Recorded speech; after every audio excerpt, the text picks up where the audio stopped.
Hi, this is Michelle Caskey from Homeschool-Your-Boys.com, and today we're going to talk about weekly homeschool planning. This is the third video in my homeschool planning series. The first two were about yearly homeschool planning. This one will be about planning your individual week. So let's go ahead and get started.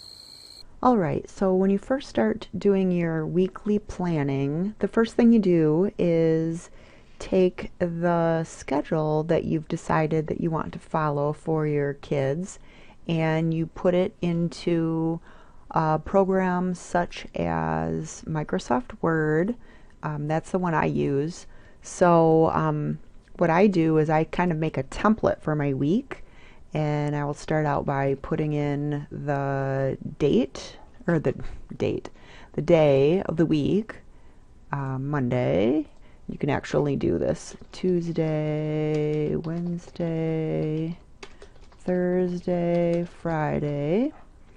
Okay, and then I like those to be a little bit larger and put those on their own separate pages, like so. So every day has their own page. Then I go back to the first one and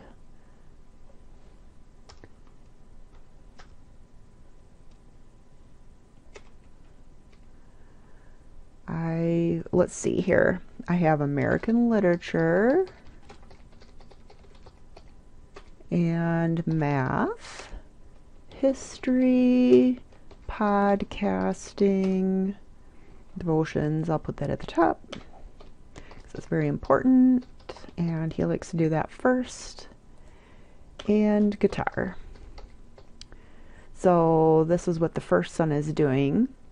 Now for devotions, it's just checking it off when it's done. So I'm just going to put a check box in there.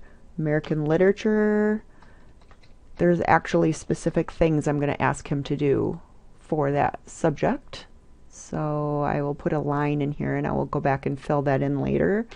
Math is just completing one lesson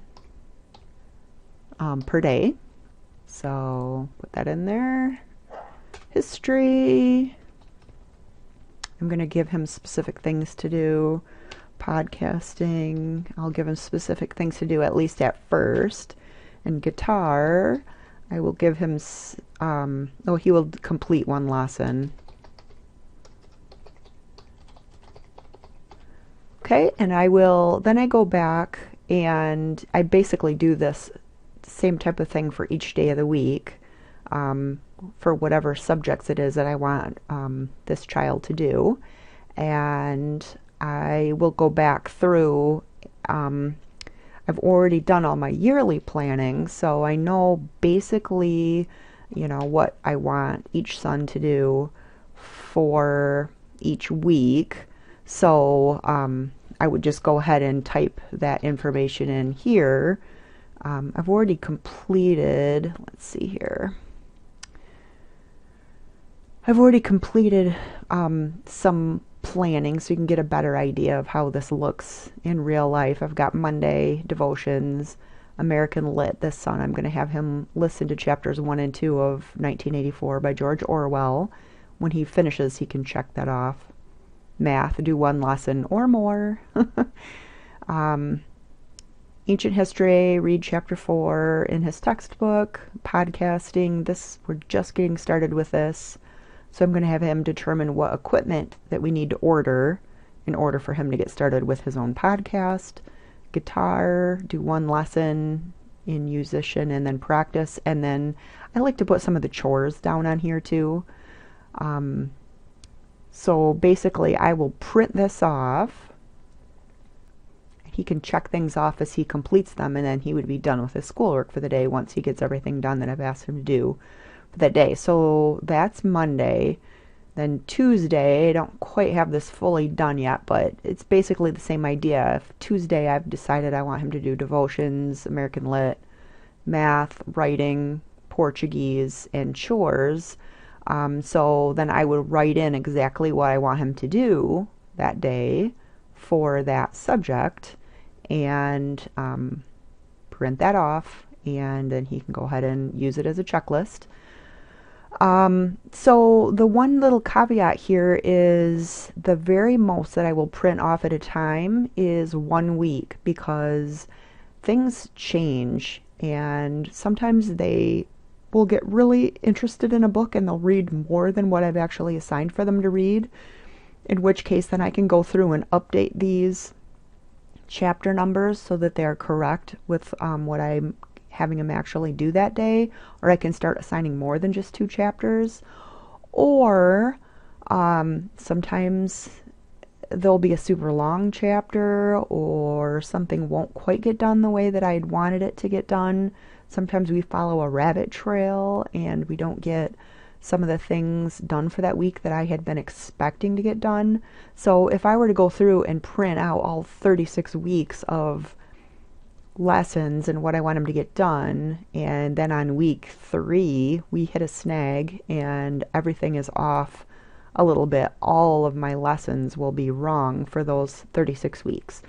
So it's much better for me to print them off each week, or even each day, and then you can go through and, if they finish everything here, then you can go through and just very quickly before the day starts, let's say, oh boy, he did chapter 1 but he didn't do 2, so then instead of doing 3 and 4 here, you just change it, 1 to 2, or no, sorry, 2 and 3 instead of 3 and 4.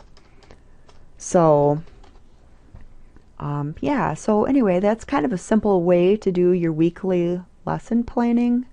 The other thing here is that I always save as, and this is week 1, I would do a save as, then the following week you can actually make changes to this and change it from week 1 to week 2, update it.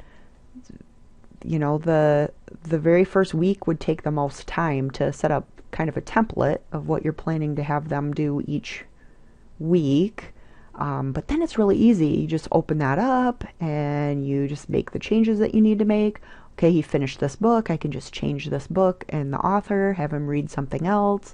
I'm not going to have him read something this day. Let's say, like here for ancient history, they're actually going to listen to some things on a CD. So, instead of a reading, you just, boom, change what you want them to do that day for that. But it just makes it kind of simple to go through and that I need to plan some writing for Wednesday. So what will I have him do for that? I've got some chores in here. These aren't fully complete. I need to add some more chores in there. I need to add like the writing and some of the history and things like that. But it just kind of gives you a general idea of how to do your weekly lesson planning, and it's really simple. It's not super complicated.